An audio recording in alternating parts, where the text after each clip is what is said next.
തിരുവനന്തപുരത്ത് മലമുകളിൽ സർക്കാർ പതിച്ചു നൽകിയ പട്ടയഭൂമിയിൽ പ്രവേശനം സാധ്യമാകാതെ 8 കുടുംബങ്ങൾ. സ്വകാര്യ ഖനന കമ്പനിയെ സഹായിക്കുന്നതിനായി പേരൂർക്കട വില്ലേജിലെ റവന്യൂ ഉദ്യോഗസ്ഥർ ഒത്തുകളിക്കുന്നതാണ് പ്രതിസന്ധിക്ക് കാരണമെന്നാണ് ഈ കുടുംബങ്ങളുടെ ആക്ഷേപം. പേരൂർക്കട മലമുകളിൽ തലമുറകളായി 8 കുടുംബങ്ങൾ കൃഷിഭൂമിയായി ഉപയോഗിച്ചിരുന്ന 3.5 ഏക്കർ സ്ഥലം 30 വർഷം മുമ്പാണ് സർക്കാർ പട്ടയഭൂമിയായി അനുവദിച്ചത്.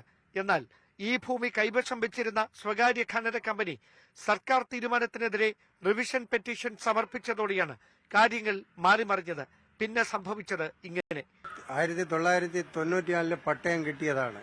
2017 വിജിലൻസ് അന്വേഷണം നടത്തിയപ്പോൾ ഈ ഭൂമി തിരിച്ചു പിടിക്കേണ്ട ഉത്തരവുണ്ടായതിനൊക്കെ ഇവര് റവന്യൂ ഉദ്യോഗസ്ഥന്മാർ ഈ കമ്പനിക്ക് വേണ്ടി ഒത്താശ ചെയ്തുകൊണ്ടും ഇവർക്ക് വഴിവിട്ട് അത് പോയിട്ട് ഇതിന്റെ പരിസരത്ത് 30 ഏക്കറോളം സർക്കാർ ഭൂമി പോപ്സൺ കമ്പനിയുടെ കൈവശത്താണ്. ഇത് മൊത്തം 1916 വിജിലൻസ് അന്വേഷണം നടത്തി ഈ സ്ഥലങ്ങളെല്ലാം തിരിച്ചു പിടിക്കുന്നതിന് ഈ ഫയൽ ഒളിപ്പിച്ചു വെച്ച് റവന്യൂ വകുപ്പും വിജിലൻസും കൂടെ ചേർന്ന് ഒളിപ്പിച്ചു വെച്ച് ഈ കമ്പനിക്ക് വേണ്ടി ഒത്താശ ചെയ്തു നൽകി. ഭൂമി കൈവശം വയ്ക്കാനും ഖനനം നടത്താനുമുള്ള അനുമതി കമ്പനിക്കില്ലെന്ന് വിജിലൻസ് റിപ്പോർട്ട് സമർപ്പിച്ചിട്ടും റവന്യൂ ഉദ്യോഗസ്ഥരുടെ ഒത്താശയോടെ സ്വകാര്യ കമ്പനി ഖനനം തുടരുകയാണെന്നാണ് കുടുംബങ്ങളുടെ പരാതി. ഞങ്ങൾക്ക് വേറെ ഒന്നും ഞങ്ങൾക്ക് അറിയണ്ട.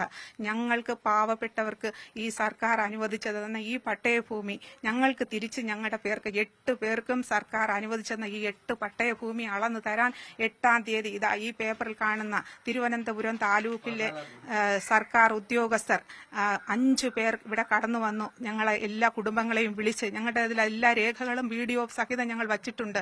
ഞങ്ങൾ ഈ 5 സർവേയർ ഉദ്യോഗസ്ഥരും വന്ന് ഞങ്ങളുടെ ഭൂമി അളന്നു തരാം, ഞങ്ങൾ എഴുതി പിടിപ്പിച്ചതല്ലോ, ഞങ്ങളുടെ ഭൂമി അല്ലെങ്കിൽ സർക്കാർ ഉദ്യോഗസ്ഥർ ഇവിടെ വരുമോ ഞങ്ങൾക്ക് ഭൂമി അളന്നു തരാൻ.